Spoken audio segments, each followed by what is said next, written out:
So hello everyone, welcome to another video tutorial in my YouTube channel. So in this tutorial we are going to build this kind of code where it can play the Chrome dinosaur game automatically. So this is something done using Python programming language together with OpenCV and some other contributed modules. So you can see that we have automated the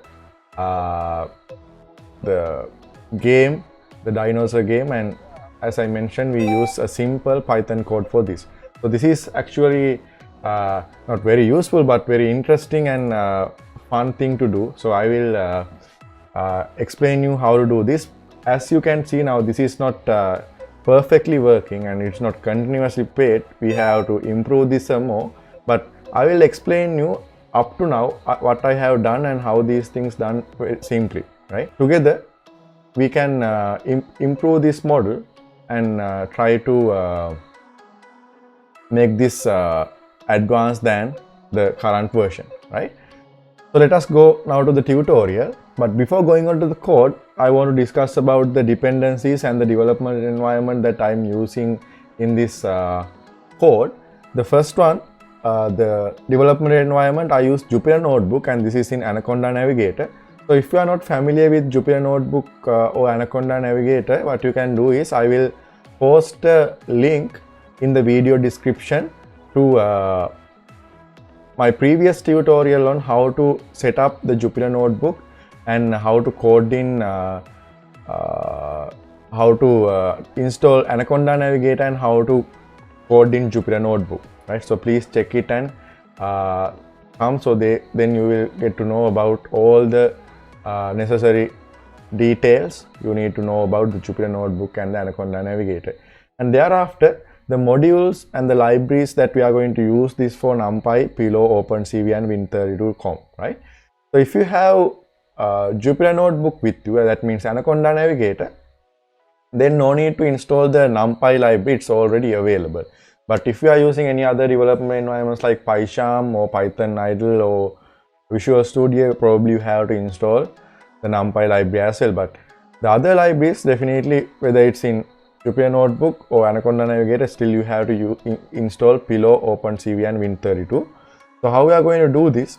Go to the Anaconda prompt. You can search it in the start menu. So after opening the Anaconda prompt, what you can do is you can use the Python package installer, or in other words pip install. So this simply use the Python package installer, and we can simply use this pip or the Python package installer to install any contributed or third-party module in Python. So now the libraries that or the modules that we are going to install here is Pillow and OpenCV, and then the Win32.com. So Win32. So this is how we are going to install these three libraries. Now the NumPy will be installed as inbuilt in Jupyter Notebook, right? So therefore no need to install it again, right? So if you simply press enter, everything will be downloaded from the internet and it will install everything for you, right? So no need to worry about this, right? Okay, so after it's done, what you can do is simply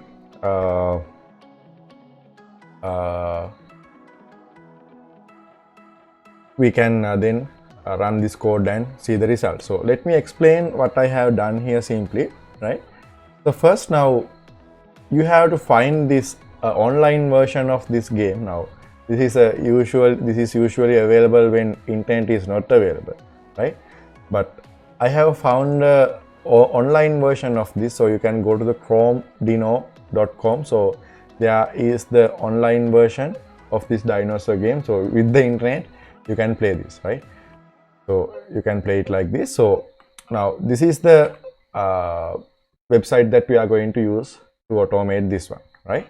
Okay, so chromedino.com. So what I'm going to do now, I'm going to do this decision making. That means I'm going to jump up. The dinosaur will be when the tree is there, we are going to press the up key using a Python code. So in order to do that, we are going to you do this using some image processing functions, right? So therefore the most important thing is that we have to first grab the screen. That means we have to get the game screen into our Python code, right? So in order to do that, what we can do is we can use this Pillow library. There's a function called image grab, a very useful function in Pillow library, so I'm going to use it. Now what we are going to do, okay, image grab dot grab, so this is like calling a method, and what we have given here, the bounding box, we have to provide 4 parameters here. So it will just capture something from your screen, your computer screen, right? So the image grab simply captures something from your image, your computer screen, your monitor, right? What you are seeing now. So these parameters are like x, y, x1, y1, x2 and y2, right? For example, this is what you call x1, x2 and y1 and y2, right? So you have to provide these 4 parameters and then you can grab that screen. So these values are actually, these values are the values that appropriate, these are the appropriate values for my screen, right? Sometimes you may have to change these things. So what you can do is just run this code and see whether this is capturing the game window as you require, right? So then we capture it and then we get it to a numpy array. We convert it to a numpy array. Why? Now somehow we have to convert it to a kind of an image. So images are in OpenCV are simply numpy array. So that's why we are converting it to a numpy array, and we take the screen. So this is a matrix, a 2D matrix of the captured window, and we have that image. And the other important thing is the Pillow library. When the Pillow library is there and when it works with images, it always works with RGB images, right? RGB images, but OpenCV works with BGR image, right? So therefore, what we have to do is we have to convert the image, the RGB image captured, to a BGR image, since OpenCV is working and OpenCV images are BGR images, right? The component is like B, G and R. Therefore we have to do this conversion. Then you can just use plt.imshow. Now the plt is a function that available in matplotlib. So matplotlib import pyplot as plt. Now here what I have done here is simply I grab the screen and I show it here using the matplotlib imshow function. So let me show you the output. If you are not going to get the output at once, so you have to run it again. Now this is what it's captured. This is what it captured now, right? You can see it has captured something from the current screen, right? So when I'm going to run this, what happens, it's going here, so it captures something from here, right? You can see. Thereafter what we are going to do, okay, so this is the plan. Now we have captured the image of the game, right? The interested section from the game, right? So now actually when you run this one, probably I think you have to take this as a separate code, and you have to capture this window. Therefore we have to get this code separated somewhere here, right? Let me quickly get this thing like this, right? So now let me check whether this is capturing the video perfectly. You can see it now, captured it perfectly. Now we have to remove our code, otherwise our code will be, one part of our code will be captured, since it capturing it from the current monitor, I mean the current screen, right? So that's why I move the code to the bottom. Now when it's captured, now the area is the interested area is calculated. As I mentioned earlier, you may have to adjust these parameters according to your screen, right? Okay. So these are the x1, y1, x2 and y2 parameters simply, right? Okay, for example, now if you like increase the y1, that means, so let me increase the x1, that means something somewhere, right? So you can see if you increase the x1, what happens, something somewhere here will be detected, right? So let me increase the x1 and show you. Okay, let me use 800 and see what's the output. Now you can see the dinosaur is not visible, right? So you have to use 600. So these are fine-tuned parameters for my screen, right? And probably you use increase let's say y2. So if you increase y2, what happens, somewhere here will be detected, somewhere here, right? Okay, so let's see y2, let me assign like 500. So you can see some unwanted parts also detected, right? So what was the value earlier, 350, so it would be fine, right? Okay, now what we have done is we have captured that thing, right?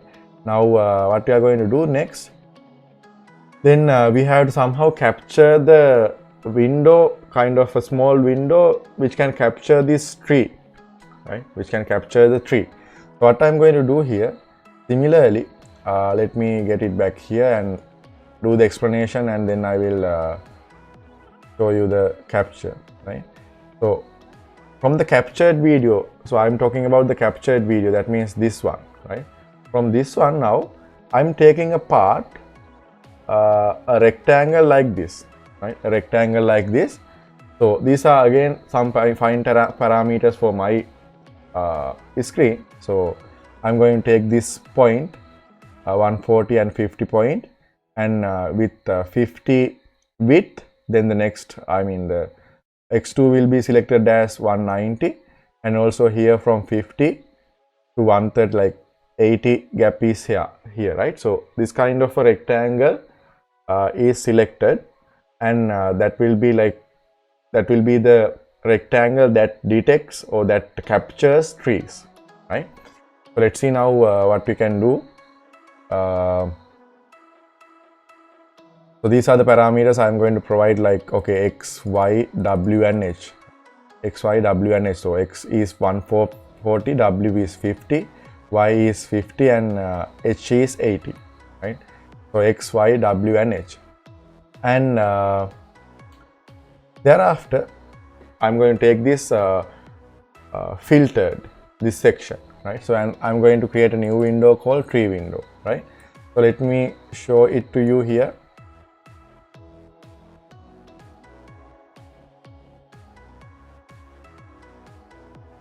So you can see tree window is something here, but let me run this and okay, yeah. So let me run from the beginning. Let me capture the screen again, and yeah, so you can see now, so this kind of a rectangle is what tree window means. So we are going to capture this kind of a small window, right? So that's how we are going to capture it from here, right? So like this, these are the x, y and wh parameters of this rectangle. So you have to provide it here, right? From the screen, I'm going to take y to y plus h and x to x plus w. So I'm going to capture that tree, I mean a small rectangle, right? Okay, so now we have the whole window and we have captured some rectangle, right? So now what we have to do here, we have to always check whether a tree is detected in this rectangle, right? So if there is a tree is detected in this rectangle, that means we are going to like collide, right? So we are going to like have an obstacle in front. So in that case, we are going to press the up key, right?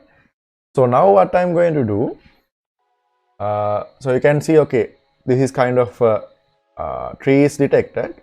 Thereafter, what I'm going to do, I'm always checking whether there is a tree is detected, right? If a tree is detected, then the up key will be pressed, right? So there is a window, and we are going to always check whether there is a tree. Once the tree is detected, we press the up key, right?